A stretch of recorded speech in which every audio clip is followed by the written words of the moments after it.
Hey guys, today we are discussing problem C, dominating characters from Codeforces round 754 div 2. Let's read the problem throughout. Ashish has a string S of length n containing only characters A, B and C. He wants to find the length of the smallest substring which satisfies the following condition. Length of the substring is at least 2. A occurs strictly more times in this substring than B. A occurs strictly more times than the substring than C. In the substring than C. Okay, and I will explain this in one note. Okay, so let's move on to the one note. So here is one note. We are discussing this problem, and let me generalize you with the problem statement. So in this problem, we are given a string that contains character A, B, and C. Our task is to find the smallest substring that satisfies these conditions. There are two conditions. That is, the substring should have at least 2 characters. That means it should have at least size 2 or more than 2, but in the side there should not be only one character. Okay, and the next is the number of A's in the substring should be greater than number of C's in the substring and the number of B's in the substring. Sorry for that irregular drawing. Okay, number of C's in the substring and number of B's in the substring. Okay, let me tell you what this means.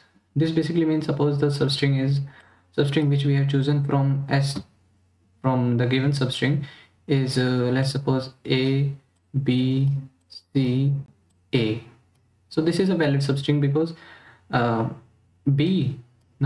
of B is 1 and the count of A is 2 and the count of B is 1 and the count of C is also 1. Right, so count of so it is 2. So count of A is greater than count of B and count of C, right? And one more, let's take an invalid case. Suppose A, C, and B, right? Suppose this is our substring, then this is an invalid because count of C is 2 and the count of B is 1 and the count of A is 1. So count of B is also invalid and count of C is also invalid because it should not be equal also. It should be greater. Count of A should be greater than count of C and count of B as well.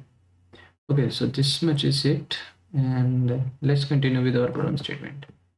Okay, now this much is the problem statement. Okay, let me show you the constant for this problem. There is one constant. Of course there is test cases, but I am telling the n constant now. N can be as large as 10 to the power 6 and as small as 2 because we have to choose at least 2 characters, so it's valid. And one more thing, if we can't find such a character or such a substring, then we have to print -1. Okay, so this is also one condition. We have to print -1 if we can't do it. Okay, so what does this n 10 to the power 6 symbolize in our constant? That we have to solve this problem in linear time. That means O of n. We cannot use n square time complexity in this case, or we can also use n log n, but it might, I don't think there is any solution for that. So O of n is the only solution. I think it is possible till now. Let's go over. So I have divided this problem in observations, so I will tell you how to solve this problem in observations. So yeah, there are 3 observations generally in this problem, and that's how I solved it. So these are the observations based on how I solved the problem during the contest. So firstly, I found out that the observation 1 is, firstly I found out that the solution will contain A's at the beginning and A's at the end. So let's that means suppose this is the case. I have taken this from some test cases. So the answer for this is A, C, A, and yeah, this is the answer. So if you clearly see, then A and A, they are at the end and the beginning. So our answer should contain at least one A at the end and at least one A at the beginning, right? Because suppose our answer was A, B, uh, once again, B, A, C, A.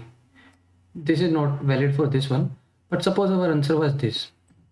Okay, then we can further make it smaller. That means we can make it A, C, A, because this B is irrelevant. I mean, it is unnecessary here, and we have to find the minimum according to the question. I think I haven't written here, but it is written here that we have to find the, yeah, I have written here, we have to find the smallest substring. So according to this, this is not the smallest. This is valid, but this is not the smallest. The smallest would have been ACA, right? Because B is invalid here. Okay, so you can check this out also. In this also, the smallest is ACA only. Okay, and beginning and end. That's the whole logic in observation one. This is the main logic. If I tell you, this is one of the based on this logic only. Observation 2 and 3 are based on this logic. Okay, so you should understand this. Okay, the answer should contain leading A's and leading ending A's. Okay, now let's look at observation 2, which is we cannot check for all A pairs. Okay, now if some of you might be thinking, if the answer should contain leading A's and leading ending A, then we should check how many pairs of A's are there and calculate the minimum from those pairs. But this is not the valid. Let me tell you why it is not valid. It is not valid because it will take at max n A's could be there in the array in our string, and if we check the time complexity, then it will be n into n minus 1 divided by 2, which is basically n into n, which is n square, and this is not allowed, right? So we have to optimize this solution. I mean, we have to see another solution for it. Okay, so one thing which I came during the after this is that I found out using some examples myself and from test cases also, that the answers are having adjacent A's. What does adjacent A's shows? Suppose in this case the answer was ACA, right? So ACA's are adjacent, right? I could have ACA's adjacent. So all I found out that there is all the answers are having adjacent A's, which is this A is coming after this, so this means there are adjacent A's, and this and this is also adjacent A's. So the answer was this and this. I found out this case firstly. Okay, and then the second thing I found out that it is valid. Okay, this one is valid. So I thought that I will just calculate all adjacent A's, and I will calculate for all adjacent A's in my string, that which one is the smallest substring, and then I will calculate the answer. But then I found out that there might be one more case where I found out this case, and here there are 3 adjacent A's in which my answer is fitting. Suppose if I have used this logic of checking 2 adjacent A's, then for this A and this A, my this A, suppose CA, this was invalid, so I wouldn't have chosen this, and then this A and this A, this is also invalid, so I wouldn't have chosen this. So according to my this logic, I would have printed -1 here, right? But as we all know that -1 is not the answer for this one. The answer is this whole array, whole string, because the count of A in this whole string is 3, the count of B is 2, the count of C is 2. Sorry about that. The count of C is 2. So yeah, so this whole string is our answer, right? But according to our first logic, I was getting wrong. So I thought that there might be this answer, that we have to choose only 1, 2 and 3. Then I have thought of coming out with one more answer, which was of checking for 4. Is there adjacent, one second, yeah. So is 4 adjacent A's are possible? That means there were 3 adjacent A's, first, second and third, which were coming in my answer. So I thought that 2 adjacent A's are possible, 3 adjacent A's are possible. Is there any answer which is possible with 4 adjacent A's? The answer was no. Let me tell you why. Because there are 3 characters. Suppose let's take this string. Okay, let me first, I will first check for 2 adjacent A's. Yeah, for 2 adjacent A's, this and this is invalid, this and this is valid. So my answer was A, C, B, A, and this is invalid. So for 2 it is coming true, but there is no case I have found, and it was right also, that 4 adjacent A's are possible, 4 A's are possible in one answer. Why? The reason was there is only 3 elements in the in our string.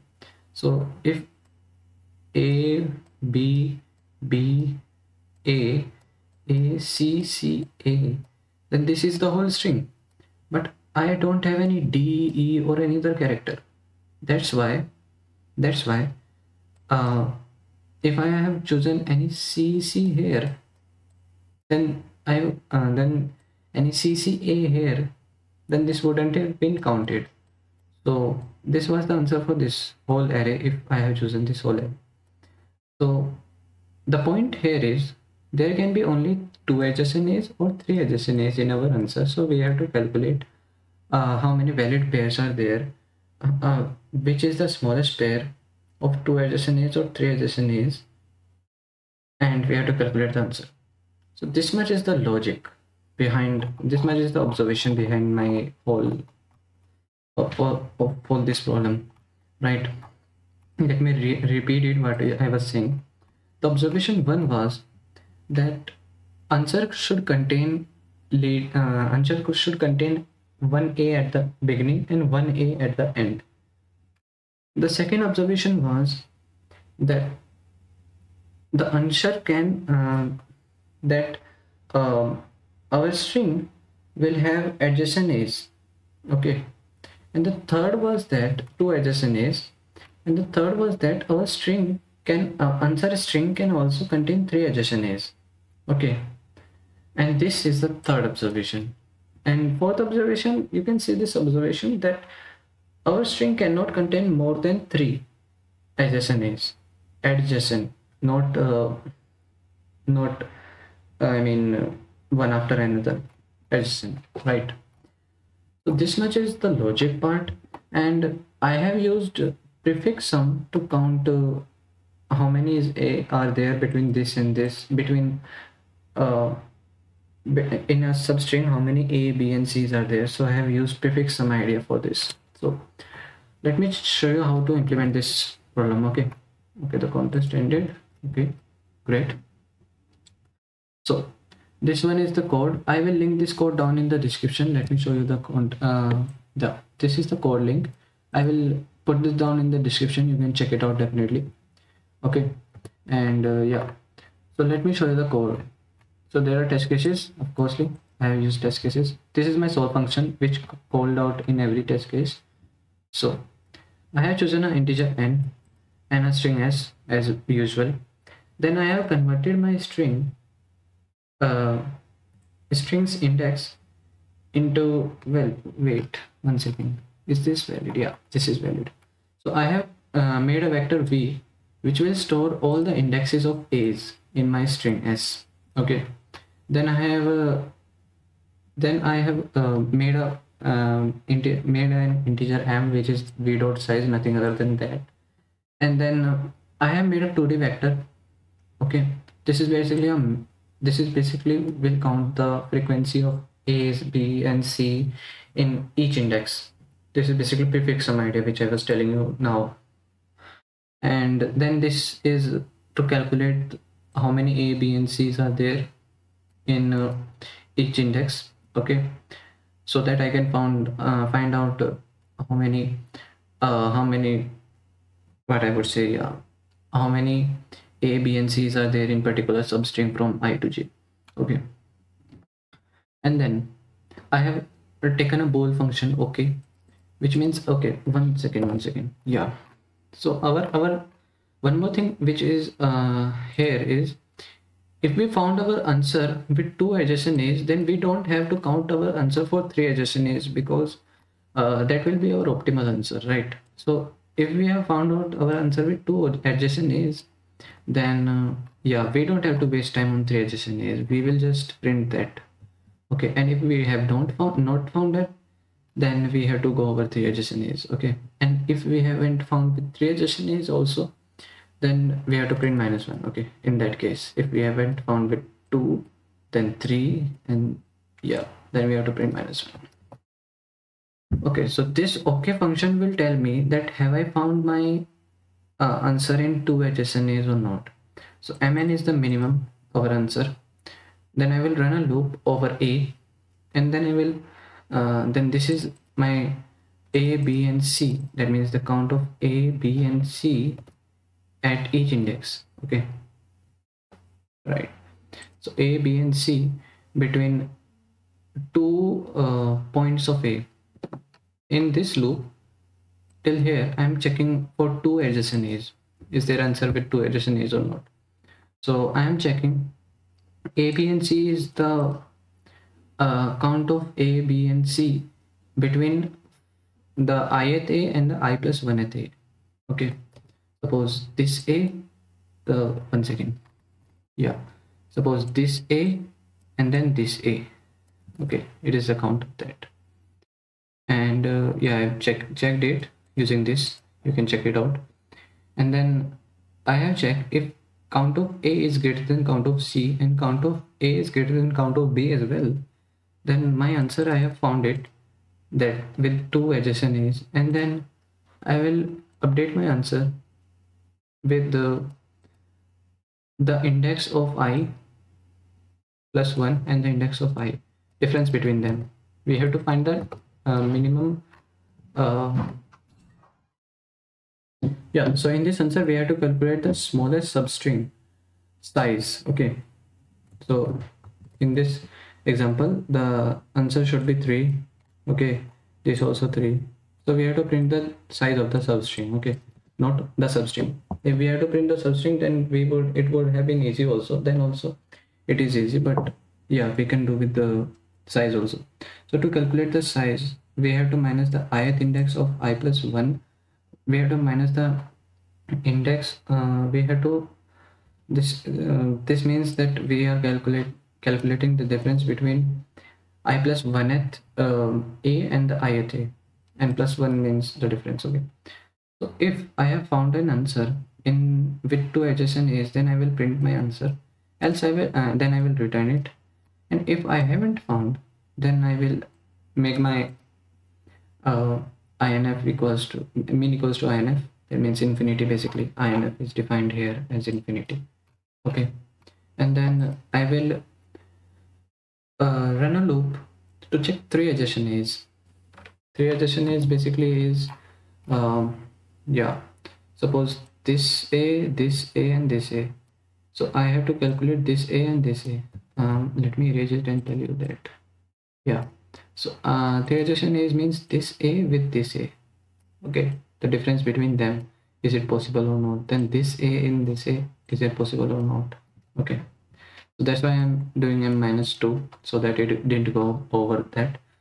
This is basically same to calculate between I and I plus 2th A, the difference between them, and then same checking, same difference between I and I plus 2th A, and if I have found the answer in this one, then I will print my answer and then return. Else, as I have discussed, there is no answer possible for this case, so I will print -1 at the end. So this much is the whole logic, guys.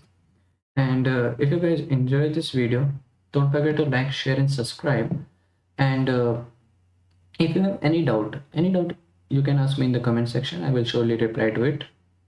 And if you want any other editorial, put it down in the comment as well, and you will find all these links of problems, codes, etc. in the in this in the description. You can check that out there. So hope you guys enjoyed this video. Don't forget to like, share, and subscribe, and meet you guys in the next editorial. Till then, bye bye. Oops, I guess.